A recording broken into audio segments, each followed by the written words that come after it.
আসসালামু আলাইকুম ওরহমতুল্লাহি ওবরাকাতুহু। আলহামদুলিল্লাহ রাব্বিল আলামিন ওয়াসসালাতু ওয়াসসালামু আলা আশরাফিল আমবিয়া ওয়াল মুরসালিন নবিয়িনা মুহাম্মাদ ওয়া আলা আলিহি ওয়া আসহাবিহি আজমাইন ওয়া বা'দ। আলহামদুলিল্লাহ, আমরা আমাদের নিয়মিত সাপ্তাহিক দর্স যদিও অনিয়মিতভাবে করছি। আজকে আমাদের দর্স হচ্ছে আশা ২৬ নম্বর দর্স।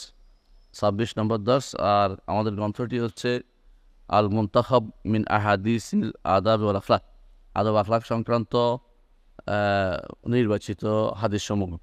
তো এটা আজকে যে অধ্যায় আলোচনা করবো ইনশাআল্লাহ, আজকে যে অধ্যায়টি আমাদের শেখরা অধ্যায় বিন্যাস করেছেন, অধ্যায়টির নাম হচ্ছে বাবুন আসিদ, বাবুন আসিদ অথবা বাবু সিদ্কি, বাবুন আসিদকু অথবা বাবু সিদ্কি, অর্থাৎ সত্যবাদিতার অধ্যায়, সত্যবাদিতার অধ্যায়। তো সত্যবাদিতা আসলে এটা আল্লাহ তাআলা সম্পর্কে ইখবার করা যাবে, বলা যাবে যে তিনি সাদেক। আল্লাহ তাআলা তিনি সাদেক। আল্লাহ তাআলা নিজে বলেছেন ওমান আসদাকু মিনাল্লাহি কিলা ওমান আসদাকু মিনাল্লাহি হাদিসা।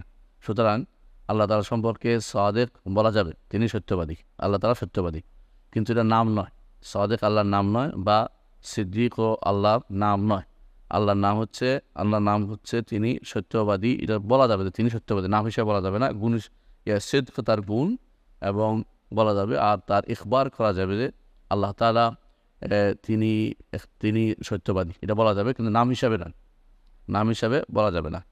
এটা হচ্ছে বিশুদ্ধ মত। যদিও ইমাম বাইহাকী রহমতুল্লাহ আলাইহি তিনি সাদেক কে নাম হিসাবে গ্রহণ করার পক্ষে মত দিয়েছেন, কিন্তু আসলে এটা সরাসরি হাদিসে আসেনি। আর নামের ব্যাপারে আমাদের নীতি হচ্ছে যতক্ষণ পর্যন্ত সরাসরি কোরআন হাদিসে আল্লাহর কোনো নাম পাওয়া না যাবে ততক্ষণ পর্যন্ত আল্লাহর জন্য কোনো নাম সাব্যস্ত করা যাবে না। অর্থাৎ কোনো ক্রিয়া থেকে, কর্ম থেকে, খবর থেকে আল্লাহর নাম সাব্যস্ত করা যায় না। তো সেই হিসেবে আমরা বলবো আল্লাহ তাআলার একটি গুণ হচ্ছে সত্যবাদিতা, এবং তিনি তার সম্পর্কে বলা হবে তিনি সত্যবাদী। সত্যবাদী নবী রাসূলদের গুণ, নবী রাসূলদের গুণ। কোরআনে কারীমে আল্লাহ তাআলা নবীদের সম্পর্কে বলেছেন ইন্নাহু কানা সাদিকাল ওয়া'দি ওয়া কানা রাসূলান নাবিয়্যা। ইসমাঈল আলাইহিস সালাতু ওয়াস সালাম সম্পর্কে তিনি বলেছেন যে রাসূলুল্লাহ ইসমাঈল সাল্লাল্লাহু আলাইহি ওয়াসাল্লাম তিনি ছিলেন সাদিকাল ওয়া'দ, ওয়াদাতে সত্যবাদী, অর্থাৎ তিনি যে ওয়াদা করতেন ওয়াদা পূরণ করতেন, সাদিকাল ওয়া'দি।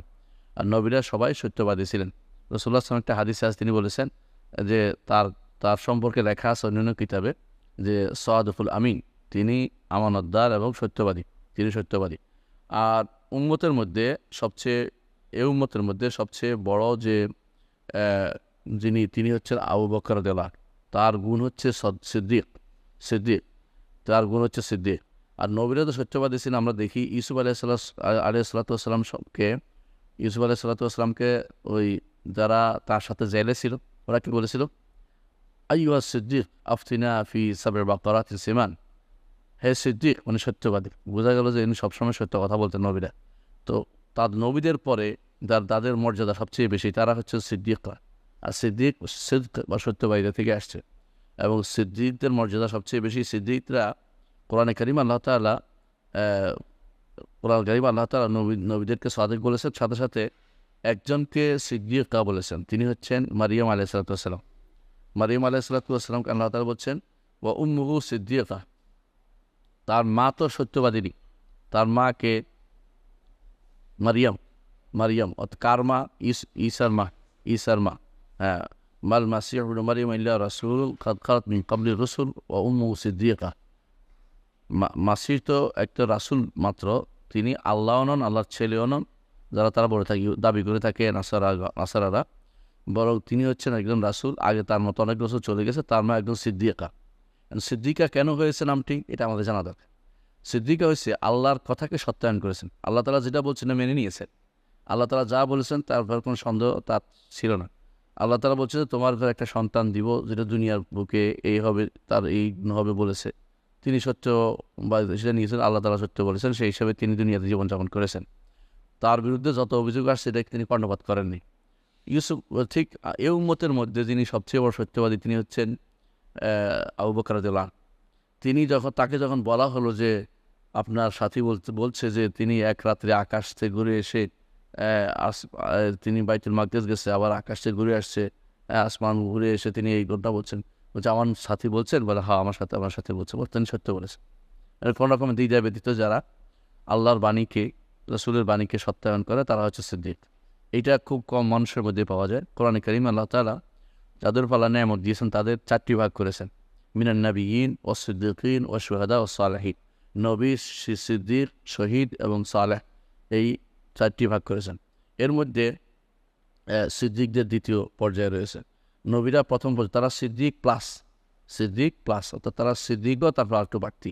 আর এই দ্বিতীয় পর্যায়ে হচ্ছে মানুষ, সাধারণ মানুষ কখনো নবী হতে পারে না, তারা সিদ্দিক হচ্ছে তাদের সর্বোচ্চ পর্যায়। সুতরাং এই সিদ্ক যারা এই গুণে গুণান্বিত তাদেরকে আল্লাহ তাআলা প্রশংসা করেন, আল্লাহ তাআলা প্রশংসা করেছেন। কোরআনে কারীমে আল্লাহ তাআলা বলেছেন, ইয়া আইয়ুহাল্লাযীনা আমানু তাকুল্লাহ ওয়া কুনু মা'আস সাদিকিন। হে ঈমানদারগণ, তোমরা আল্লাহর তাকওয়া অবলম্বন করো এবং সত্যবাদীদের অন্তর্ভুক্ত হও। সত্যবাদীদের অন্তর্ভুক্ত, এটা কখন বলেছেন? একটা কাহিনী আছে। এটা রাসূলুল্লাহ সাল্লাল্লাহু আলাইহি ওয়াসাল্লাম যখন যাচ্ছিলেন তাবুকের যুদ্ধ হচ্ছে একেবারে মদিনা থেকে 1000 কিলোমিটার দূরে। 1000 কিলোমিটার, বুঝছেন? এখন তো হিসাব করুন কত দূরে। যাওয়ার সময় ওই গরমকাল ছিল, গ্রীষ্মকাল ছিল, কোনো বাহন ছিল না, হেঁটে হেঁটে যাচ্ছে কষ্ট করে সবাই। তো 3জন মনে করলো, হিলাল ইবনে উমাইয়া, মুরার ইবনে রবি এবং কাব ইবনে মালিক, এই 3জন মনে করলো যে আমাদের তো ওট আছে, আমরা এখন দ্রুত চলে যাব, পরে যাই, ওরা হাঁটে হেঁটে যাক, আমরা একসঙ্গে যাই দ্রুত যাই ধরবো। ওরা কোনো মুনাফিক ছিলেন না, ইমানদার ছিলেন, নেককার মানুষ ছিলেন, একদম খাঁটি সাহাবী ছিলেন, কোনো রকম কপটতা ছিল না। কিন্তু সমস্যা হচ্ছে ওরা নিজেদের উপরে বেশি কনফিডেন্স ছিল যে আমরা খুব দ্রুত পেয়ে যাব। কিন্তু 3-4 দিন পরে তাদের মধ্যে মনে হলো রসুলকে পাওয়া কঠিন, এখন যাই আর পাবো না। তখন আলসেমি করে আর যায়নি,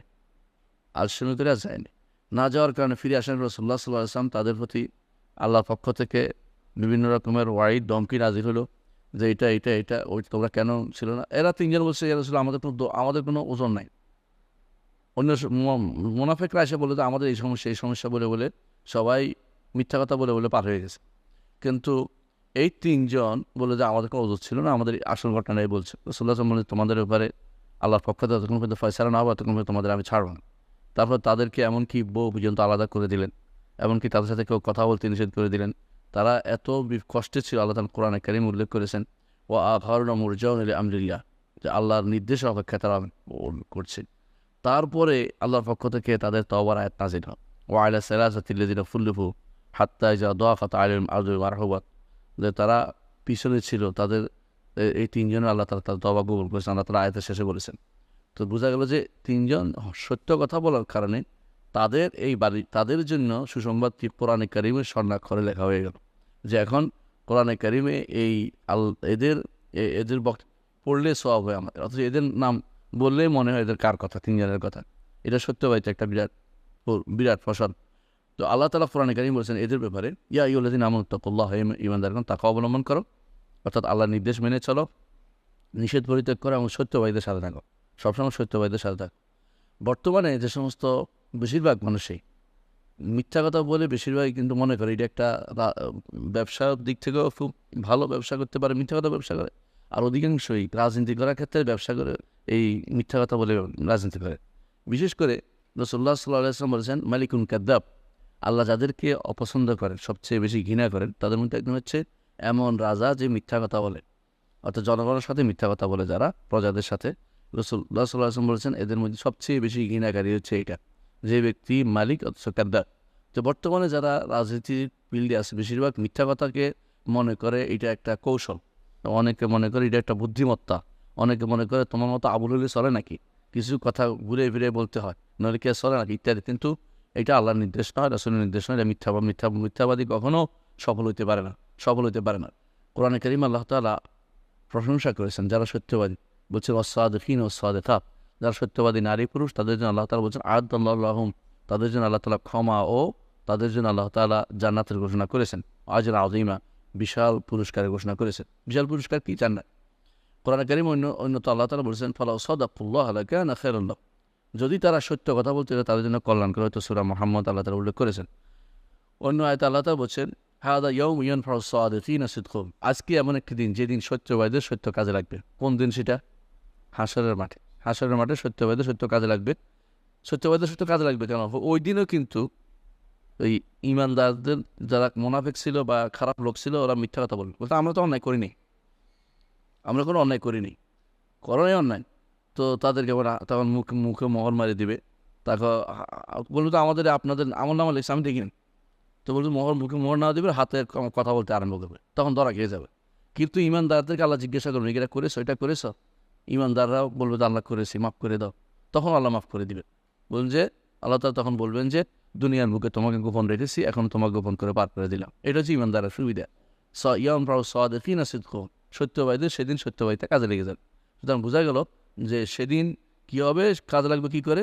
লাহুম জান্নাতুন তাজরি মিন তাহতিহাল আনহার, তাদের জন্য থাকবে এমন জান্নাত যার নিজ দিয়ে নাহর সমপ্রবাহিত, খালিদিনা ফিহা আবাদা, সেখানে তার চিরস্থায়ী হবে। রাদিয়াল্লাহু আনহু ওয়া রাদু আনহু যালিকাল ফাওজুল আযীম, এই সফলতা আল্লাহ তাদের উপর সন্তুষ্ট, তারা আল্লাহর উপর সন্তুষ্ট। এটা সূরা মায়েদা 119 আল্লাহ তাআলা বলেছেন। তাহলে বোঝা গেল সত্যবাদিতা এমন একটি গুণ যে গুণটি যুগে যুগে কালে কালে প্রশংসিত হয়েছে। এটা ছিল নেককারদের গুণ, নবীদের, সিদ্দিকদের, শহীদদের, সালেহদের গুণ, এবং এই গুণের উপর আল্লাহ তাআলা কোরআনে কারিমে প্রশংসা করেছে, আমাদেরকে সত্যবাদীদের সাথে থাকতে বলেছেন। আমি ওনার অধ্যায় বিন্যাসের যে হাদিসগুলো আছে এগুলি পড়বো ইনশাআল্লাহ, এগুলোর মাধ্যমে ইনশাআল্লাহ আমাদের দার্সা শেষ করব। প্রথম হাদিসটি আগে পড়ি, 52 নম্বর হাদিস আমাদের। আন আব্দুল্লাহ ইবনে মাসউদ রাদিয়াল্লাহু আনহু, আব্দুল্লাহ ইবনে মাসউদ রাদিয়াল্লাহু আনহু বর্ণিত, তিনি বলেন ক্বালা রাসূলুল্লাহ সাল্লাল্লাহু আলাইহি ওয়াসাল্লাম, রাসূলুল্লাহ সাল্লাল্লাহু আলাইহি ওয়াসাল্লাম বলেছেন আলাইকুম বিসিদকি, তোমাদের উপর কর্তব্য হচ্ছে সত্যবাদিতা অবলম্বন করা, অর্থাৎ সবসময় সত্য কথা বলবে, সত্যকে তোমাদের সাথে রাখবে, সত্যকে কখনো পরিত্যাগ করবে না। সত্যবাদিতা কী জিনিস এটা জানা দরকার। সত্যবাদিতা হচ্ছে যা আপনি বলছেন, আপনি যেটা খবর দিচ্ছেন, এইটার সাথে আপনার অন্তরের মিল থাকতে হবে, অন্তরের মিল থাকতে হবে। কোরআনে কারিমে আল্লাহ তাআলা উল্লেখ করেছেন ইযা জাআকাল মুনাফিকুনা ক্বালু নাশহাদু ইন্নাকা লা রাসূলুল্লাহ আল্লাহু ইয়ালামু ইন্নাকা রাসূলুল্লাহ ইয়াশহাদু ইন্নাল মুনাফিকিনা কাযিবুন। এরা বলে যে মুনাফিকরা এসে বলতো আমরা সাক্ষ্য দিচ্ছি আপনি আল্লাহ রাসূল। আল্লাহ বলছে আল্লাহ সাক্ষ্য দিচ্ছেন আপনি আল্লাহ রাসূল, কিন্তু আল্লাহ এটা কেন বলছেন পরে বলছি, কিন্তু আল্লাহ সাক্ষ্য দিচ্ছে এরা মিথ্যাবাদী। এরা কিসে মিথ্যাবাদী? এরা যে বলছে সাক্ষ্যতে মিথ্যাবাদ, এরা সাক্ষ্য দিচ্ছে, সাক্ষ্যটা সত্য না, সত্যের সাক্ষ্য না, এটা মিথ্যা সাক্ষ্য দিচ্ছে। সত্যের সাক্ষ্য হচ্ছে এটাতে তাদের অন্তর যেটা আছে এটা মিললে সত্যের সাক্ষ্য হইতো, কিন্তু মুখের কথাটা তাদের অন্তরের সাথে মিল নেই, এজন্য তাদের এই সাক্ষ্যটা সত্য সাক্ষ্য নয় বলে আল্লাহ তাআলা বলছেন যে আল্লাহু ইয়াশহাদু, আল্লাহ সাক্ষ্য দিচ্ছেন ইন্নাহুম লাকাযিবুন, এরা মিথ্যাবাদী, এরা মিথ্যাবাদী। কিন্তু আল্লাহ তাআলা এরা মিথ্যাবাদী কেউ যদি বুঝতে না পারে, যদি কোনো এটা বলতো, ধরেন যদি কোরআনে অন্য কোথাও থাকতো এরকম কেউ বলতো যে ইজা জাআকাল মুনাফিকুনা ক্বালু নাশহাদু ইন্নাকা রাসূলুল্লাহ, মুনাফিকরা আসে যখন বলে আমরা সাক্ষ্য দিচ্ছি যে আপনি আল্লাহর রাসূল, আল্লাহ সাক্ষ্য দিচ্ছেন যে এরা মিথ্যাবাদী। তো অনেকে মনে করতে পারতো যে নিশ্চয়ই সাক্ষ্যটা আল্লাহ রসুল বলে সাক্ষ্য দেওয়াটা মিথ্যাবাদী বলছে। এই জন্য আল্লাহ তাআলা অগ্রিম নবীর সত্যতা প্রমাণের জন্য অগ্রিম আয়াতটা আনলেন, আল্লাহু ইয়াশহাদু আন্নাকা রাসূল, আল্লাহ সাক্ষ্য দিচ্ছেন, আল্লাহু ইয়ালামু আন্নাকা রাসূল, আল্লাহ তাআলা জানেন, স্পষ্ট জানেন আপনি আল্লাহর রাসূল। এখানে যেন কোনো রকম কথা বলতে না পারে, অবশ্যই জানেন। আল্লাহ শপথ দিয়ে বলছেন ইয়ালামু আন্নাকা রাসূলুহু, লাম দিয়ে বলছেন আরও যে অবশ্যই আল্লাহ রাসূল, এবারে কোনো সন্দেহ নেই। কিন্তু তাদের মুখে যেটা বলছে অন্তরে সেটা নাই। তো অবশ্যই হচ্ছে সত্যবাদিতার মূল কথা হচ্ছে মুখে এবং অন্তরে মিল করে রাখা। তিনটি জিনিসের ব্যাপারে আলেমরা বলে থাকেন যে তারিদ করা যায় আছে। তারিদ মানে হচ্ছে পেছিয়ে পড়া, যখন মানুষ বিপদে পড়ে, যেমন বিপদে পড়ে বলছে কে ইব্রাহিম আলাইহিস সালাম, তিনি বলেছেন এটা হচ্ছে এমন বিপদ যে বিপদ আল্লাহর জন্য হয়, আল্লাহর জন্য। ইব্রাহিম আলাইহিস সালাম বলেছিলেন যে বাল ফালাউ কাবীরুহুম হাযা, বড়টা ভাঙছে। কে ভাঙছে? আমাদের মূর্তি, বড়টা ভাঙছে। উনি উদ্দেশ্য নিয়েছেন আমি তো বড়, এটাও উদ্দেশ্য নিয়েছেন, কিন্তু ওরা বুঝছে ওদের বড় মূর্তি ভাঙছে, এরা বুঝছে। অনুরূপভাবে তিনি বলছেন যে আমি অসুস্থ, আমি যাবো না। অসুস্থ মানে তোমাদের এই কর্মকাণ্ডে আমার সুস্থ বিবেক কোনোদিন সায় দিতে পারে না, তোমাদের মূর্তি পূজা করো, উনি সেখানে যায় নাই। তো এগুলিকে বলা হয়েছে মিথ্যা। আসলে মিথ্যা না, এটা তিনি ঘুরে বলছেন, কিন্তু আল্লাহর জন্য তিনি বলেছেন বাঁচার, কিন্তু কাউকে কোনো ক্ষতি করার জন্য, এর দ্বারা তিনি কোনো মানুষের হক নষ্ট করার জন্য না, বা মানুষকে বিভ্রান্ত করার জন্য উদ্দেশ্য না, কিন্তু হয়েছে ইমানদারদেরকে ইমান রক্ষা এবং নিজের ইমানকে শক্ত করা এবং কাফেরদের থেকে নিজেকে বাঁচিয়ে চলা, এর জন্য তিনি সেটা করেছেন। এটা হলো যুদ্ধের ময়দানের মতো ঘটনা, যুদ্ধের ময়দানের মতো। আল হারবু খাদাআতুন খিদাআতুন খুদাআতুন, যুদ্ধ হচ্ছে একটা দোকান। রাসূলুল্লাহ সাল্লাল্লাহু আলাইহি ওয়াসাল্লাম এর কাছে যখন দুই লোক আসে, বললো যে আপনারা কোত্থেকে আসলেন? তো রাসূলুল্লাহ সাল্লাল্লাহু আলাইহি ওয়াসাল্লাম বললেন যে পানি থেকে। ও ব্যক্তি বলছে পানি খুঁজতে আসছে, আর রাসূলুল্লাহ সাল্লাল্লাহু আলাইহি ওয়াসাল্লামের উদ্দেশ্য হচ্ছে সব মানুষ আল্লাহ পানি দিয়ে তৈরি করছে। অনুরূপভাবে আবু বকর রাদিয়াল্লাহু আনহুকে জিজ্ঞাসা করছে উনি কে? বলছে উনি আমার পথ দেখায়। যাচ্ছিল, আমার এই লোক আমাকে পথ দেখাচ্ছে। ওরা মনে করছে পথ দেখাতে একজন পাঁচটা ছিল না, পথ দেখাই নিচ্ছে। আসলে তো রাসূল তো পথ দেখায়, রাসূলের কাজ তো মানুষকে পথ দেখান। ভুলের কিছু নাই, কিন্তু বুঝতে তারা করছে, কিন্তু মিথ্যার কিছু হয়নি। মিথ্যা বলা কোনোভাবে বলা যাবে না। এই জন্য রাসূলুল্লাহ সাল্লাল্লাহু আলাইহি ওয়াসাল্লাম একটা হাদিস আছে যে বলছে মিথ্যা বলা, এটাও পেশিয়ে বলতে হবে। যেমন কোনো ব্যক্তি যদি কোনো কাউকে ইসলাহ করে, দুইজনের মধ্যে ধরেন ঝগড়া হয়েছে, এখন দুইজনের মধ্যে একটা মীমাংসা করা দরকার। যায় কি বলবে, আসলে ভাই আপনার খুব খারাপ জানে না, আমার কাছে অনেক সময় আপনার খারাপ কিছু বলে নাই, কোনো দিন অনেকটা বসে তার কাছে খারাপ কিছু, মানে মিথ্যা কথা বলে নাই, কিন্তু তার সম্পর্কে একটা ভালো একটা ধারণা দিলেন। এর মাধ্যমে পরস্পরের মধ্যে আবার সম্পর্কটা জোড়া লাগে। আর যদি যে বলেন যা বলছে যদি বলি আপনি তো বেহস হয়ে যাবেন, তো সঙ্গে সঙ্গে আরও একটু দূরে ছুটে গেল মিথ্যা কথা বলে।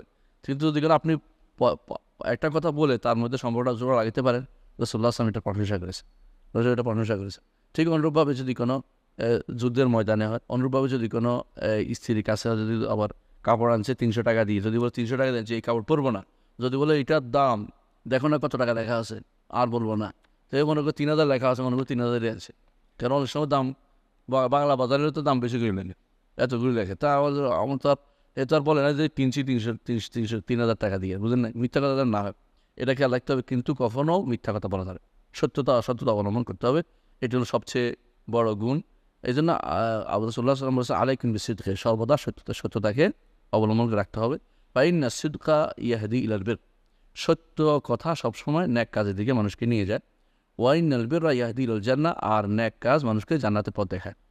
ওয়ামা ইয়াজালুর রাজুল, সর্বদা একটি মানুষ সত্য বলতে থাকবে এবং সত্য চেষ্টা বলার জন্য সর্বদা চেষ্টা করতে থাকবে। অর্থাৎ কি, ধরেন চেষ্টা করতেছে যে আমি সত্য বলবো, আবার কেউ কেউ বিপদে পড়েও সত্যের উপর থাকার থেকে কোনোভাবে দিক সেদিক করবে না, চেষ্টা করতে যে কোনো বললে আমি সত্যটা বলবো। তো এই লোকের সম্পর্কে রাসূলুল্লাহ সাল্লাল্লাহু আলাইহি ওয়াসাল্লাম বলেছেন যে হাত্তা ইউকতাবা ইনদাল্লাহি সিদ্দিকান, এই ব্যক্তি আল্লাহর কাছে সিদ্দিক হিসেবে লেখা হবে। এবং সিদ্দিক হিসেবে লেখা অর্থ কি, কার সাথে হবে, তার হাসর নবী সিদ্দিকদের সাথে, আবু বকর রাদিয়াল্লাহু আনহুর সাথে, বিশাল ব্যাপার এটা, আলহামদুলিল্লাহ। ওয়া ইয়াকুম ওয়াল কাযিব, আর তোমরা মিথ্যা থেকে বেঁচে থাকো। ফাইনাল কাযিবা ইয়াহদিউল ফুজুর, কারণ মিথ্যা মানুষকে অন্যায়ের পথ দেখায়, অন্যায়ের দিকে পথ দেখায়, অন্যায়ের পথ দেখায়। ওয়াইনাল ফুজুরা ইয়াহদিল নার, আর অন্যায় মানুষকে জাহান্নামের দিকে নিয়ে যায়, অন্যায় মানুষকে গুনার কাজ মানুষ জাহান্নামের দিকে নিয়ে যায়। ওমা ইয়াজাল রাজুল ইয়াকযুব, একজন মানুষ মিথ্যা বলতে থাকবে, মিথ্যা বলতে ওই তাহার আল কাদিব, কীভাবে মিথ্যা বলে বসে বসে সারা চিন্তা করে কালকে কীভাবে মিথ্যা কথা বলবো, কীভাবে অফিস কামাই দিব, কীভাবে ওইটা বলবো ওইটা বলবো, মিথ্যা কথা বলতে বলতে বলতে বলতে তার চিন্তা থাকে কেমনি মিথ্যা করে, এরপরে কী করবো, এরপরে কী করবো, কারণ একটা মিথ্যা ডাকা দিতে হলে 10টা মিথ্যা লাগে। কিন্তু সত্য কথা বলে ফেললে কিছু জান নাই। অনেক সময় তো বিপদ আমি জানতাম না, এটা কিন্তু হক ভালো কথা জানতাম না, কিন্তু এটা আমি জানতাম আমার ভুল হয়ে গেছে, ওইটা হচ্ছে এবার আরও বিপদে পড়ছে, এটাকে ধামাচাপা দিতে আরও 10টা লাগবে, আরও বিপদে পড়ে যাবে। তো এই জন্য বলছে ওই তাহার আল কাদিব, মিথ্যাকে যদি মিথ্যা বলার জন্য সে বুদ্ধি করে, কৌশল করে, হাত্তা ইউকতাবা ইনদাল্লাহি কাযাবান, আল্লাহর কাছে এই ব্যক্তি মিথ্যাবাদী হিসাবে লেখা হয়ে যাবে। আল্লাহর কাছে মাপছে, আল্লাহ যেন আমাদেরকে এই বিপদ থেকে উদ্ধার করেন, যেন আমরা যেন মিথ্যা যেন না বলি। এই হাদিস থেকে কী কী শিক্ষা আমরা পেলাম? আল হাত্তু আলা তাহাররি সিদকি ওয়া কসদি ওয়া ইতিনাবিহি, সবসময় সত্য নেওয়ার জন্য, সত্য বলার জন্য চেষ্টা চালাতে হবে, এবং কোথায় সত্য আছে এটা খুঁজতে হবে, যে কী কথা বললে আমি সত্যটা বলতে পারবো। ওয়ালা ইতিনাবি, সবসময় গুরুত্ব দিয়ে সত্য বলতে হবে। দ্বিতীয় শিক্ষা হচ্ছে মিথ্যা থেকে বাঁচতে হবে, মিথ্যার ব্যাপারে কোনো ছাড় দেওয়া যাবে না, কোনো ছাড় দেওয়া যাবে না। বিশেষ করে বাচ্চাদের সাথে বা ঘরে কারোর সাথে মিথ্যা বলা বড় কঠিন কাজ, বাচ্চারা শিখে বলবে, আপনি ঘরে থেকে যে বলেন যে বলে যে ঘরে নাই, বাচ্চা এখন শিখবে ঘরে নাই, এবার সবসময় নিজেও আবার মিথ্যা কথা বলা শিখে বলবে 1 মিনিটেই, যে ঘরে নাই তো শিখে বলা যায় তাহলে, আর এটা যদি না বলা হয় তাহলে বাচ্চা এটা শিখবে না। এই জন্য কখনও এবারে তাসাহুল করা যায়, মিথ্যার ব্যাপারে কোনো ছাড় দেওয়া যাবে না। মিথ্যা কেউ বলে যে সামনে আর মিথ্যা বলা যাবে, এটা মিথ্যা, এটা বড় গুনার কাজ, এত ভয় দেখাতে হবে মিথ্যার ব্যাপারে যে জাহান্নামে আগুনে যাওয়া, এটা রাসূলুল্লাহ সাল্লাল্লাহু আলাইহি ওয়াসাল্লাম হাদিসে বলা হয়েছে। সুতরাং মিথ্যা কোনোভাবে বলা যাবে না। তৃতীয় শিক্ষা হচ্ছে যে কেউ তার সত্য কথা চেষ্টা করে, সবসময় সত্য যত্নবান থাকে কাজে কর্মে, কারণ কাজে কর্মে অঙ্গে 3ভাবে, বিশ্বাসে সত্যতা কিন্তু 3ভাবে প্রকাশ পায়। একজন মানুষের অন্তরে মিথ্যা বিশ্বাস, এটা হলো মুনাফিকদের কাজ। আর বাইরে মুখে মিথ্যা কথা বলা, আবার কর্মকাণ্ড মিথ্যা কথা বলে, কারণ কলমের খোসা দিয়ে 10 লাখ টাকা লেগে বলছি, 12 লাখ টাকা কাটিয়ে বলছি, এগুলো তো মিথ্যা কথা, কলমের খোসা দিয়ে করে বলছে, তাহলে এইটাও মিথ্যা কথা। তাহলে মিথ্যা কী হয়, মুখে হয়, অন্তরে হয়, কর্মকাণ্ডে হয়। যেই ব্যক্তি এগুলি থেকে বাঁচার জন্য চেষ্টা করবে, আল্লাহ তাআলা তাকে এটা একটা তার প্রকৃতি বানাই দিবেন, যে সত্য কথা বলতে পারেন, সে সত্যি শুধুমাত্র বলে। এবং শেষ পর্যন্ত সে সিদ্দিক হিসাবে নামকরণ করবে। আর যদি বিপরীতটা হয় সে কাদ্দাব হিসাবে নামকরণ। কোরআনে কারীমে আল্লাহ তাআলা বলছেন কাদ্দাবুন আশির, যে কাফের মুশরিক উমাইয়া ইবনে খালাফ এবং যাদেরকে রাসূলুল্লাহ সাল্লাল্লাহু আলাইহি ওয়াসাল্লাম রাসূলুল্লাহ সাল্লামকে যারা কষ্ট দিত ওদেরকে আল্লাহ বলছেন কাদ্দাবুন আশির, মিথ্যাবাদী এরা কাফেরদের মতো হয়ে যাবে। তখন কাফেরদের গুণ তার মধ্যে পাওয়া গেল। চতুর্থ শিক্ষা হচ্ছে সিদ্ক কল্যাণের দিকে নিয়ে যায়, সত্যবাদিতা মানুষকে ন্যাক্কারের দিকে নিয়ে যায়। আর সেটা কিভাবে কল্যাণ, তার অন্তরের কল্যাণ, মুখের কল্যাণ এবং অঙ্গ প্রত্যঙ্গের যত ন্যাক কাজ, সমস্ত ন্যাক কাজ, অন্তরের ন্যাক কাজ, মুখের ন্যাক কাজ, অঙ্গ প্রত্যঙ্গের ন্যাক কাজ দিয়ে যায়। সত্যবাদিতা থাকলে সমস্ত কাজে তার সওয়াব হবে প্রতিটা কাজেই। পঞ্চম যে শিক্ষা তা হচ্ছে যে ব্যক্তি সত্য বলে দুনিয়ার বুকে মানুষ তাকে বিশ্বাস করে। যত কিছু রাসূলুল্লাহ সাল্লাল্লাহু আলাইহি ওয়াসাল্লাম তিনি কি ছিলেন? সাদিকুল আমিন, সত্যবাদী ছিলেন, আমিন ছিলেন, মানুষ বিশ্বাস করতো তার কাছে। তাকে মেরে ফেলবে কিন্তু সম্পদ তার কাছে রাখছে আমানত। কত বড় বিশ্বাসের জায়গা এটা। এবং মানুষ তার দিন এবং দুনিয়ার ব্যাপারে তাকে বিশ্বাস করে, অন্যদের ব্যাপারে করে মৃত্যু কথা কে শুনে, কেউ তাকে বিশ্বাস করেন। এটা একটা আমরা হাদিস পড়লাম। আরেকটা হাদিস আমরা পড়বো ইনশাআল্লাহ, আর দুইটা হাদিস পড়ে শেষ করবো ইনশাআল্লাহ। 53 নম্বর হাদিস এটা। আন হাকিম ইবনে হিজাম রাদিয়াল্লাহু আনহু, হাকিম ইবনে হিজাম রাদিয়াল্লাহু আনহু বলেন নবী সাল্লাল্লাহু আলাইহি ওয়াসাল্লাম থেকে সাহাবী তিনি বলেন রাসূলুল্লাহ সাল্লাল্লাহু আলাইহি ওয়াসাল্লাম আল বাইয়ানি বিল খিয়ার, যারা বেচা কিনা করে, বাইয়ার তো ক্রেতা বিক্রেতা, আরবি ভাষায় বাইয়ার বলা হয় দুইজনেই বেচা কেন। কি একজনে কি বেচলো? একজনে পণ্য বেচলো, আরেকজনে কি বেচলো? টাকা বেচলো। যার দুইটাই তো এক বিক্রি, কারণ দুইটাই তো বিনিময় যেটাকে বলে। এই জন্য রাসূলুল্লাহ সাল্লাল্লাহু আলাইহি ওয়াসাল্লাম বলে আল বাইয়ানি বিল খিয়ার, উভয়ের একটা খিয়ার থাকবে, অপশান থাকবে, ফেরত দেয়া বা নেওয়ার অপশান থাকবে। এই জিনিসটা আমাদের সমাজে বর্তমানে নাই। একবার যদি কোনো কারণে দাম কইতে পারে, দাম কইছে কারণ নিতে হবে তোমার, এটা হচ্ছে সবচেয়ে নিকৃষ্টতম কাজ। রাসূলুল্লাহ সাল্লাল্লাহু আলাইহি ওয়াসাল্লাম এটা বলেন নাই। রাসূল বলছে আল বাইয়ানে বিল খিয়ারে মা lam yatafarraqa, যতক্ষণ তারা আলাদা না হচ্ছে অতক্ষণ তাদের খিয়ার আছে জিনিসটা, কারণ তারও ক্ষতি হচ্ছে না, ওরও ক্ষতি হচ্ছে না। বলেছে কিন্তু একজন মানুষে যদি ভুল বুঝতে পারে যে আমার কাছে এত টাকা নাই, আমি বলে ফেলছিলাম, দয়া করে আমাকে ছাড় দেন। রাসূলুল্লাহ সাল্লাল্লাহু আলাইহি ওয়াসাল্লাম বলছেন মান আকালা আসরাতান, মান আকাল, যে কেউ একালা করবে, কোনো মুসলিমের একালা করবে, তার কথার ব্যাপারে ছাড় দিবে, যে ঠিক আছে তুমি বলছিল দেখতে না বলে অসুবিধা নাই, রেখে যাও। রাসূলুল্লাহ সাল্লাল্লাহু আলাইহি ওয়াসাল্লাম বলেছেন কিয়ামতের দিন আল্লাহ তার বিশাল পাপ থেকে তাকে ছাড় দিবেন। বিশাল সুযোগ এটা, কিন্তু সেটা না করে আমরা কি বলি, মূলাইছ যেহেতু তোমার এখন নিতেই মূলেলে নিতেই, এরকম শরীয়ত এটা বলেন। শরীয়ত বলে যে বরং একই মজলিস, যতক্ষণ পর্যন্ত মজলিস থাকে ততক্ষণ পর্যন্ত সে এও ফেরত দিতে পারবে, এও ফেরতে পারবে। বলছে না ভাই এখন আমার দিতে চাচ্ছেন, আপনি নিয়েন না, এও বলতে পারবে। আর ও বলতে পারবে যে আমার নিতে চাইছিলাম কিন্তু এখন আমার মন চাচ্ছে না, নিব না। শরীয়ত এটা বৈধতা রয়েছে। এমনকি আব্দুল্লাহ ইবনে ওমর রাদিয়াল্লাহু আনহু তিনি এই হাদিসের আমল করার জন্য কি করতেন, বেচা কিনা করে চলে যেতেন তাড়াতাড়ি। বলছে না কোনদিন ফিরে যায়, ওটা ফিরে চলে গেলে তো আর ফিরে হাদিসের বাইরে যাচ্ছে না, তিনি চলে যেতেন। বলছে ঠিক আছে আমি কিন্তু চলে গেলাম বলে চলে যেতেন। যে বোঝা গেল যতক্ষণ পর্যন্ত তারা মজলিসে থাকে ততক্ষণ পর্যন্ত অনুমতিটা আছে। তো কোনো মাযহাবে বলে, বিশেষ করে আমাদের দেশে যেটা বলে যে এটা অর্থ হচ্ছে কথাবার্তার মজলিসটা একই কথা হলো, কথাবার্তা যতক্ষণ চালু থাকে ততক্ষণ পর্যন্ত অপশন আছে। এইটা না, মূলত সাহাবীর আমলটাই আমাদের কাছে বেশি গ্রহণযোগ্য। সাহাবীরা কি করতেন, তারা কোনো ব্যাপারে এরকম কিছু হলে তারা ছাড় দিতেন, একালা করতেন না, মানে একালা বলে তো ছাড় দিতেন, যে হয়ে গেছে আচ্ছা বিশ্বাস না নিলে ঠিক রেখে যান, কোনো সমস্যা নেই। আরব দেশেও তাই, ততক্ষণ ছাড়া তখন রেখে দেবেন, কোনো কথা বলবে না। কিন্তু বাঙালিরা যাইয়া ওখানে শিখাইছে মানুষদেরকে যে ফেরত দেওয়া যাবে না। এরপরে যখন পুলিশ নিয়ে আসে ঠিকই ফেরত নেয়, যে এর আগে সে ভীষণ ঝগড়া করে ফেলবে। কিন্তু কারণ রাসূলুল্লাহ হাদিস অনুসারে আমল করে যখনই বেচা কিনা হবে ততক্ষণ মজলিসে আসে, চলে গেলে সে নষ্টও করতে পারে আমার জিনিসটা, ভালো জিনিসটা কোনো একটা খুলে ফেলতে পারে, অথবা মিথ্যা কিছু ঢুকিয়ে দিতে পারে, অথবা এটা নষ্ট করতে পারে। আমি কোনোভাবে এটা ফেরত নিতে আর বাধ্য না। কিন্তু যতক্ষণ পর্যন্ত সে মজলিসে থাকছে, বোঝা গেল যে এটা এখন রয়েছে, মালও রয়েছে, পণ্যও রয়েছে, টাকাও রয়েছে, সুতরাং কেন তুমি ফেরত নিবে না? তোমার তো এটা তো হাদিস অনুসারে তোমার আমল করা দরকার, কিন্তু অনেকেই করে না। এরপর রাসূলুল্লাহ সাল্লাল্লাহু আলাইহি ওয়াসাল্লাম বলেছেন ফাইন সাদাকা ওয়া বায়্যানা, কেন এই খেয়ারটা দিয়েছেন, এই যে অপশানটা দিলেন, কেন দিলেন ফেরত দেওয়ার অপশানটা, উভয়ের ফেরত দেওয়ার অপশানটা কেন দিলেন? কারণ সদাকা, সত্যবাদিতা থাকার দরকার আছে। অনেক সময় দেখবেন যে আপনাকে একটা আপেল দিছে, পিছন দিয়া ছিদ্রটা নিচে দিয়ে দিচ্ছে, আপনি দেখেন নাই। বা বিশেষ করে ফল বিক্রেতারা এটা বেশি করেন।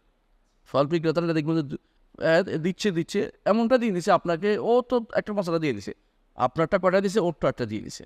আপনি হয়তো কটা মনে করছেন ভালো দিয়ে দিচ্ছে, যে বাসায় নিয়ে দেখবেন যে পঁচাটা দিয়ে দিছে, এলো মিথ্যাবাদী। রাসূলুল্লাহ সাল্লাল্লাহু আলাইহি ওয়াসাল্লাম বলেছেন ফাইন সাদাকা, উভয় যদি সত্যবাদিতার সাথে, যে টাকাটা আগের দিনে টাকা কি ছিল, খোটা টাকা ছিল, এখন যেমন ছিঁড়া টাকা, সোজা কথা এটা। আপনি রিক্সাওয়ালা একটা সিরা টাকা দিলে তার খবর আছে, বড় লোক হলে সে দোকান ব্যাংকে ফোন দিলে আর 10টা সিরা টাকা দিয়ে দিত, রিক্সাওয়ালার টাকাটা তুমি বিরোধ করবে। এই জন্য কোনোদিন রিক্সাওয়ালার সিরা টাকা দিবেন না, ভালোটা আপনি দেন। কেন? রিক্সাওয়ালা এটা চালাতে পারেন, কারোর জন্য দিলে নিতে চায় না, দিতে চায় না। কিন্তু আপনি যদি বড় লোকের দেন সুবিধা আছে, মানে কেন সে তো এটা চালাতে পারে, ব্যাংকে গেলে দিয়ে দেয়। যেমন আমরা গেলে ব্যাংকে গেলে কয় না যে কেন এটা নিব না, কিন্তু আপনি গেলে অমুকে গেলে তমুক গেলে কেউ এটা আপনি প্রত্যেক সিঁড়ি আনছে, এটা চলে না আমাদের এখানে, আপনি অমুক কেন যান, আরও আপনাকে 10 টাকার জন্য 20 টাকা খরচ করে চাইবে। তো এই জন্য আপনাদের কখনো যেটা ছিঁড়ে আসলে বলতে হবে এটা ছিঁড়ে আস বা এটা ছিঁড়ে আস চলবে কিনা। আমি একজনকে দিয়েছি, আপনি ছিঁড়ে আসেন চলবে, সেনাবাহিনীর ওখানে গেছি, এখানে কেনাকাটা করতে গেছি, আমরা এটা ছিঁড়ে আসে, আর ছিঁড়ে আছে সমস্যা না, আপনি এটা দেন, ওটা চালাই দেবো, মানে আমরা চালাই দেবো, আমাদের ব্যাংক আছে, ব্যাংকে সব নিয়ে নেই। তাহলে বোঝা গেল যে যেটা আপনি ছিঁড়ে আসলে বলতে হবে। ঠিক অনুরূপভাবে ওই লোকের পণ্যের মধ্যে সমস্যা আছে, ওই লোক উচিত পণ্যটা কী সমস্যা আছে বলে দেয়া, যে ভাই এটা কিন্তু নষ্ট আছে। ইমাম আবু হানিফা রহমতুল্লাহ আলাইহির সত্যতা দেখেন। একবার তিনি একটা মাল বিশাল কাপড় বিক্রি করতেন, ছিঁড়া দেখে উনি উঠে রাখছেন যে এটা বিক্রি করা নিষেধ। তো উনি চলে গেছেন নামাজ থেকে এসে বলে যে ওইটা কই দেখতেছি না, পেটে বিক্রি করে দিছি। উনি বলছে আমি তো উঠে রাখলাম না করার জন্য। উনি ওই দিনের যত টাকা সব আল্লাহ রাস্তায় বিনা পয়সা দান করে দিয়েছে। আমার এই অত বড় জুলুমের দরকার নেই, আমার টাকার দরকার নেই, আমি পুরোটাই আল্লাহ দান করে দিলাম। এটা একটা বিশাল নেম, যে ব্যক্তি এটা ফাইনান্সি এখন অন্তরের কৃপণতা যদি বাঁচাইতে পারে, সফলতা লাভ করতে পারবে। এই কয় টাকার জন্য ইমান বিক্রি করে দিছে। অথচ এই আবু হানিফা রহমতুল্লাহ এই ঘটনা সারা দুনিয়া বিখ্যাত, এবং এটা তার সুনাম থাকবে ভালো ন্যাক কাজে। এই সুনাম থাকাটা এই সুনাম থাকাটা এটা গুরুত্বপূর্ণ একটা জিনিস। কারণ ইব্রাহিম আলাইহিসসালাম বলছেন ওয়াজআলি লিসানা সিদকিন ফিল আখিরিন, আল্লাহ পরবর্তী মানুষ যারা আসবে আমার জন্য সুনামের ব্যবস্থা করে তাদের মধ্যে। আমরা ইব্রাহিম আলাইহিসসালামকে ভালোবাসি, কি জন্য এই সুনামের ব্যবস্থা করে দিয়েছে। যে যারাই এরকম সততার সাথে চলবে তাদের সবাই সুনাম করে, দুনিয়ার এখন পর্যন্ত সবাই কিন্তু সুনাম করে যাচ্ছে। তাহলে বোঝা গেল যে একজন মানুষ অবশ্যই বেচা কেনার ক্ষেত্রে কী করবে, সততা অবলম্বন করবে। টাকাটা খারাপ দিবে না, ও পণ্যটাও খারাপ দিবে না। ও পাইয়ে না, ও বর্ণনা করে দেয় যদি কী হবে, বুরে কালাহ মাফি পাইয়া হিমা, উভয়ের বেচা কিনায় আল্লাহ তালা বরকত দিবেন। ওয়াইনকা যাবা ওয়াকাতামা, আর উভয় যদি কোনো মিথ্যা কথা বলে, গোপন করে, মহেকাত বারাকাতু বাইয়া হিমা, তাদের বেচা কিনার বরকত মিটিয়ে দেওয়া হোক। বুখারী মুসলিম হাদিস এটা। আরেকটি হাদিস শোনেন, হাসান ইবনে আলী রাদিয়াল্লাহু আনহু তার থেকে বর্ণিত। হাসান ইবনে আলী তো আমরা সবাই চিনি না, রাসূলুল্লাহ সাল্লাল্লাহু আলাইহি ওয়াসাল্লামের কী ছিল? নাতি। আশ্চর্য জিনিস হচ্ছে হাসান ইবনে আলী বর্ণনা করেছে রাসূলের হাদিস, তার বয়স তখন কত ছিল? মাত্র 8 বছর বয়স। তাহলে বোঝা গেল যে 8 বছর বয়সে তিনি পূর্ণ বিবেকবান একজন পূর্ণ মানুষ ছিলেন। এই জন্য রাসূলুল্লাহ সাল্লাল্লাহু আলাইহি ওয়াসাল্লাম তার প্রশংসা করেছেন, ইবনি হাযা সাইয়্যিদ, আমার এই ছেলে হচ্ছে সাইয়্যিদ, নেতা। এই যে কারণ তিনি কি হাদিসটা বর্ণনা করে দেখবেন, হাসান ইবনে আলী, কারণ তিনি তৃতীয় হিজরি তার জন্ম, আর রাসূলুল্লাহ সাল্লাল্লাহু আলাইহি ওয়াসাল্লাম যখন দুনিয়া থেকে চলে গেছেন 11 হিজরি, তখন তার বয়স ছিল 8 বছর। বোঝা গেল তিনি হাদিসটাতে মুখস্থ করেছেন। তাহলে হাদিস মুখস্থ করা এটা এলমের প্রমাণ। যারা হাদিস মুখস্থ করে না বা হাদিসের বিরোধিতা করে, তারা বুঝে না যে এই উম্মতের মধ্যে তখনকার যে আলেম ওই ব্যক্তি হয়তো যে ব্যক্তি হাদিস মুখস্থ করেছে, যে ব্যক্তি হাদিসের বিষয়ে দৌড়াতো, যে ব্যক্তি হাদিস বর্ণনা করেছে। যে ব্যক্তি হাদিস বর্ণনা করে তাকে তখন আলেম বলা হতো না। যত কিছু হাদিস বর্ণনা করেনি তাকে আলেমের কাতারে তাকে ধরা হতো না। এই জন্য কোরআন এবং সুন্নাহ যার মুখস্থ আছে সেই ব্যক্তি হচ্ছে সবচেয়ে সফল ব্যক্তি। তো কি বলেছেন তিনি? হাসান ইবনে আলী জন্য বলেন রাদিয়াল্লাহু আনহুমা, তিনি বলেন হাফিজতু মিন রাসূলিল্লাহ সাল্লাল্লাহু আলাইহি ওয়াসাল্লাম, আমি রাসূলুল্লাহ সাল্লাল্লাহু আলাইহি ওয়াসাল্লাম থেকে একটা হাদিস মুখস্থ করেছি। সেটা কি? দা মা ইউরিবুকা ইলা মা লা ইউরিবুক, যে জিনিস তোমাকে ক্লেশে ফেলে দেয়, মানে তোমাকে সন্দেহে ফেলে দেয়, বিপদে ফেলে দেয়, এটা কী হলো না হলো, এটা ছেড়ে দাও। কোন দিকে যাবা? ইলামা লা ইউরিবুকা, ওইটা গ্রহণ করো যেটা তোমার সমস্যা নাই। ধরুন আপনার কাছে মনে হচ্ছে 2 রাকাত পড়লাম না 3 রাকাত পড়লাম, কোনটা ধরবেন? 2 রাকাত ধরবেন। ধরে কী করবেন? 1 রাকাত পড়বেন, এরপর একটা সজদা দিবেন। তবে যার রোগ আছে, যার ওডিসি, ওটা তার জন্য হুকুম আলাদা। সে 2 রাকাত পড়ছে, 3 রাকাত পড়ছি, 3 রাকাত পড়ছে। যার রোগ আছে, ওয়াসওয়াসা রোগ আছে না, কেউ ওডিসি, তারা তার সন্দেহটাকে সে কোনোভাবেই স্থান দিবেন, বললো যে না আমার এই সন্দেহ নেই, আমার এই 3 রাকাতে পড়ছি। সে ভুল হইলেও এটা আল্লাহ তাআলা ভেবে নেবেন, কারণ রোগের কারণ, এই জন্য তার কোনো সমস্যা নেই। কিন্তু অন্য যারা এরকম হয় 2 রাকাত পড়লাম, 3 রাকাত পড়লাম, কী করবেন? 2 রাকাত ধরবে। এরপরে কী করবেন? 1 রাকাত পড়ে মিলাবেন, 3 রাকাত যদি মাগরিব ধরেন, এরপরে কী করবেন? সজদা দিবেন। এগুলো নিয়ম। তো কেন? আমার সন্দেহ দূর করতে হবে। রাসূলুল্লাহ সাল্লাল্লাহু আলাইহি ওয়াসাল্লাম বলেছেন ফাইন্না সিদকা তুমানিনা, কারণ সততা মানুষের প্রশান্তিতে, অন্তরের মধ্যে প্রশান্তি আসে। ও ইন্নাল কাযিবা রিবা, আর মিথ্যা মানুষের অন্তরে কি আনে? হ্যাঁ, মানুষের অস্বস্তি নিয়ে আসে, সন্দেহ নিয়ে আসে, অস্থিরতা নিয়ে আসে, সুস্থির থাকতে পারে না মিথ্যা। এই জন্য কোনোদিনে দেখবেন যে এই জিনিসটা অনেক সময় বেচা কেনার ক্ষেত্রেও যে জিনিসটা বলা দরকার কি দরকার না বলা দরকার বলে দেবেন। একটা কাগজ ছিঁড়ে আছে, বলে দেবেন এখানে কাগজটা ছিঁড়ে আছে পাতা, যেখানে একটা কাগজ পাতা সাদা, অনেক সময় ছাপানোর সাদা পাওয়া যায়, এসে বলছে বলে না যে একবার তো দেখে নিলে না, কারণ এটা বলবেন না, বলবেন যে আচ্ছা ঠিক আছে তুমি রেখে দাও। এটা ইমানদারের কাজ। কারণ হতে পারে এইটার কারণে হাসার মাঠে আপনি আটকে যাবেন, একজন মানুষের হকের কারণে। মানুষের হক এটা, এই চেষ্টা করুন কোনোভাবে যেন দুনিয়ার কারো মানুষের হক যেন আপনার কাছে না থাকে। আর আল্লাহর হক হলে আল্লাহ তারা মাফ করে দেবেন, কিন্তু বান্দার হক মাফ করার ক্ষেত্রে অনেক বিপদ আছে। হাসার মাঠে ওরে খুশি করে দিতে হবে, ওই ব্যক্তিকে খুশি করে দিতে হবে, যাতে করে আপনার কাছে না চায়। জান্নাতে চলে গেলে চাইবে না, জান্নাতে না যেতে পারলে এখন খোঁজা শুরু করবে, কে বাকি আছে কে বাকি আছে, আমার তো পাওনা আছে, খুঁজতে দেখবে আবার কে বাকি আছে, আপনি বিপদে ফেলাইবে। এই জন্য একজন মানুষ যখন দেখবেন যে কারো অনেকের হক নষ্ট হয়েছে, তার উচিত বেশি বেশি তওবা ইস্তেগফার করা, এবং যে ব্যক্তির হক নষ্ট তার জন্য ক্ষমা প্রার্থনা করা। সুবিধা কি, ওই ব্যক্তি জান্নাতে চলে গেলে আপনারা খুঁজতে আসবে না, আর না গেলে সে এখন খুঁজতে দেখবে আমি তো কিছু পাওনা আছি, দেখি আজ কোনো পার হইতে পারি কিনা, এবারে আমার গুণাগুলোর কাঁধে উঠে দিয়ে আমি চলবো, চিন্তা ভাবনা করবে। সুতরাং কারো হক নিয়ে যেন কবরে না যান, সেটা ভাইয়ের হক হতে পারে, বোনের হক হতে পারে, আত্মীয় স্বজনের হক হতে পারে। যতক্ষণ তারা ক্ষমা না করে ততক্ষণ পর্যন্ত কিন্তু এবারে বিপদে পড়ে যেতে হবে আমাদের সবাইকে। তো আমরা এই হাদিসের শিক্ষাটা পেয়ে আমরা শেষ করবো ইনশাআল্লাহ। এই হাদিস থেকে যে সমস্ত দুটি হাদিস পড়লাম আমরা, দুটি হাদিস থেকে যে শিক্ষাগুলি পাই সেটা হচ্ছে সত্যবাদিতার ফজিলত, এবং এর উপরে আমাদেরকে উৎসাহ দিতে হবে। আর এর মধ্যে কি আছে, অন্তরের প্রশান্তি আছে, আর এর মধ্যে বরকত আছে, রাসূলুল্লাহ সাল্লাল্লাহু আলাইহি ওয়াসাল্লাম বলেছেন। দ্বিতীয় শিক্ষা হচ্ছে মিথ্যা নিন্দনীয় জিনিস, এর থেকে দূরে থাকতে হবে। এর মধ্যে কি আছে, অস্থিরতা আছে, অস্বস্তি আছে, এবং এর মধ্যে বরকত নাই। তৃতীয় হচ্ছে যে সবসময় আমাদের মামলাত লেনদেনের ক্ষেত্রে আমানত বজায় রাখতে হবে, কোনো রকমের প্রতারণা খেয়ানত করা যাবে না। রাসূলুল্লাহ সাল্লাল্লাহু আলাইহি ওয়াসাল্লাম বাজারে গেছেন, হাত ঢুকাই দেখলেন যে নিচে ভিজা, বলেন যে বলে কি আমার হাজ ইয়া সাহেবাত তাম, হে খাবার বিক্রেতা এটা কি? বলে যে ইয়া রাসূলুল্লাহ আসাবাতুস সামা, বৃষ্টি পড়ছিল, আল্লাহ জাআলতাহু ফাওক, তুমি উপরে রাখলে না কেন? মান গাশশানা ফালাইসা মিন্না, যে এভাবে ধোঁকাবাজি করবে সে আমার আমার আমার দলভুক্ত হতে পারবে না, আমার সাথে থাকতে পারবে না। বিশাল মারাত্মক ভয় দেখি। সুতরাং কোনোভাবেই রেশ এবং খেয়ানত করা যাবে না, বলে দিবেন যেটা আছে এটা। 4 নম্বর যে শিক্ষা আমরা পাই সেটা হচ্ছে শৌমুল মাসিয়া, মিথ্যার যে খারাপ পরিণতি, গুনার যে খারাপ পরিণতি, যেমন মিথ্যা, খেয়ানত, এগুলি কি, এটা দুনিয়া ও আখিরাতের কল্যাণকে নষ্ট করে দেয়। আর পঞ্চম যে শিক্ষা আমরা পাই সেটা হচ্ছে আখিরাতের আমল, সেটা কখনো কখনো দুনিয়ার কল্যাণ নিয়ে আসে, দুনিয়া ও আখিরাতের কল্যাণ। অর্থাৎ আপনি আখিরাতের জন্য কোনো কাজ করেছেন, দুনিয়াতেও ভালো পাবেন, আখিরাতেও ভালো পাবেন। 6 নম্বর যে শিক্ষা সেটা হচ্ছে যে যতক্ষণ পর্যন্ত ক্রেতা বিক্রেতা আলাদা না হচ্ছে, ততক্ষণ পর্যন্ত তাদের মধ্যে কী থাকবে, অপশান থাকবে ফেরত দেয়া না দেওয়ার। এটাকে অস্বীকার করাটা সুন্নাহর বিরোধী কাজ। এটার করলে বরকত হবে না। আপনি আল্লাহর উপর ভরসা করেন, আপনি মনে করছেন হয়তো এই চান্স আমি হারাই ফেললে আর বিক্রি হবে না, এটা মনে করেন না। আল্লাহ তাআলা আরেকজন কাস্টমার আমরা জোগাই দিবেন, এমনও হইতে পারে। উম্মতে মুসলিমা যতক্ষণ পর্যন্ত এর পর্যন্ত অন্তরটা সাফ না করবে, ততক্ষণ পর্যন্ত তাদের মধ্যে হিংসা বিদ্বেষ থেকেই যাবে, এবং টাকার প্রতি বা পয়সার প্রতি বা অর্থের প্রতি তাদের ঘৃণা মানে সাংঘাতিক ধরনের মানে লোভী হওয়াটা, এটা খুবই খারাপ জিনিস। এটা রাসূলুল্লাহ সাল্লাল্লাহু আলাইহি ওয়াসাল্লাম কখনো আমাদের থেকে চাননি, আমরা যেন বিপরীতটা যেন চলি, সেটা আমাদের কাছে এসেছে। 7 নম্বর এবং যেটা সর্বশেষ সেটা হচ্ছে একজন মুসলিম তার দ্বীনের ব্যাপারে সবসময় ইয়াকিন, দৃঢ়তা গ্রহণ করবে, সাবধানতা অবলম্বন করবে। যেতে সন্দেহ আছে, যেখানে সামান্যত অস্বস্তি আছে, সেটা পরিত্যাগ করবে, যাতে করে সে দুনিয়া এবং আখিরাতে নাজাতের ব্যবস্থা করতে পারে। দুনিয়াতেও আল্লাহ যেন তার ভালো ব্যবস্থা রাখবেন।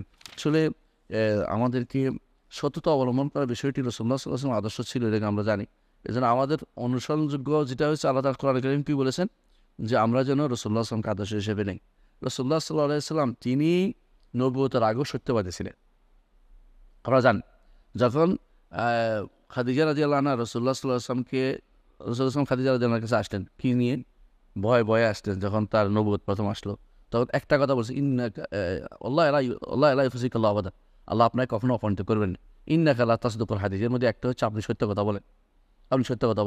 এমনকি রাসূলুল্লাহ সাল্লাল্লাহু আলাইহি ওয়াসাল্লামের একদম তখনকার দিনে শত্রু ছিল আবু সুফিয়ান, পরে তিনি ইসলাম গ্রহণ করেছেন রাদিয়াল্লাহু আনহু। তিনি যখন হেরাক্লার রোম সম্রাটের কাছে যখন জিজ্ঞাসা করা হয়েছে, তিনি কি করেন? তিনি সত্য কথা বলেন। বিশাল ব্যাপার, একজন সত্য কথা বলা, এই কথা একজন শত্রুর মুখ থেকে বের হয়েছে, এর অর্থ হচ্ছে তার থেকে সত্যবাদী আর কেউ তখন ছিল না, তিনি সবচেয়ে বড় সত্যবাদী ছিলেন। এদের অন্য হাদিসে আছে রাসূলুল্লাহ সাল্লাল্লাহু আলাইহি ওয়াসাল্লাম বলেছেন, কেউ যদি কোনো সত্যতার সাথে ঘরে বিছানায় মারা গেছে, তার আকাঙ্ক্ষা ছিল আল্লাহ আমাকে শহীদের মর্যাদা দিবেন, রাসূলুল্লাহ সাল্লাল্লাহু আলাইহি ওয়াসাল্লাম বলেছেন যে আল্লাহ তাকে শহীদের মর্যাদা দিবেন যদিও সে বিছানায় মারা যায়। অন্তরের সততা আছে, যদি কোনো যুদ্ধ লাগে, যদি কোনো ইসলামের বিরুদ্ধে কোনো ইয়া হয়, আমরা শহীদ হব, নিয়ম অন্তরের ভিতরে এটা আছে, আল্লাহ তাকে শহীদের মর্যাদা, তাকে আল্লাহ তাআলা তাকে শহীদের মর্যাদা পর্যন্ত তাকে দিয়ে দিবেন। তো আমরা বুঝতে পারছি যে সততার অত্যন্ত মূল্য রয়েছে এবং সততাকে আমাদের জীবনের পাথেয় বানাবো, সন্তানদেরকে সেভাবে তৈরি করব, পরিবারকে সততার উপরে আমরা ট্রেনিং দেওয়াবো। মিথ্যা বললে যে কোনোভাবে নিজের নিজের এর বিষয়ে আপনার ঘৃণা আছে এটা বোঝানো অবশ্যই আপনার দায়িত্ব। আল্লাহ আমাদের বোঝার তৌফিক দান করুন। সুবহানাকা আল্লাহুম্মা ওয়া বিহামদিকা আশহাদু আল্লা ইলাহা ইল্লা আনতা আস্তাগফিরুকা ওয়া আতুবু ইলাইক। আসসালামু আলাইকুম ওয়া রাহমাতুল্লাহি ওয়া বারাকাতুহু।